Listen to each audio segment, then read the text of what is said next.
ஜஸாக்கல்லாஹு ஹைரா. உஸ்தாத் அவர்கள் மக்தப் மദ്രஸாவினுடைய முக்கியத்துவத்தை பற்றியும் அங்கு போதிக்கப்படுகின்ற விஷயங்கள் குறித்தும் மிகவும் நிதானமாக, தெளிவாக, ஆழமாக எடுத்துரைத்தார்கள்.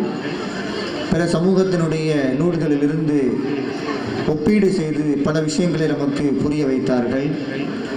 மழையினுடைய குறுக்கீட்டின் காரணமாக இன்னும் கொஞ்ச நேரம் பேச வேண்டியது இருந்தது. சூழ்நிலை கருத்தில் கொண்டு ஹஸரத் அவர்கள் தங்களுடைய உரையை நிவர்த்தி செய்திருக்கிறார்கள், நிறைவுபடுத்தியிருக்கிறார்கள். எல்லாமல்ல அல்லாஹு சுப்ஹானஹு வ தஆலா அவர்கள் சொன்னபடி நம்முடைய குழந்தைகளை மக்தப் மദ്രஸாவில் சேர்த்து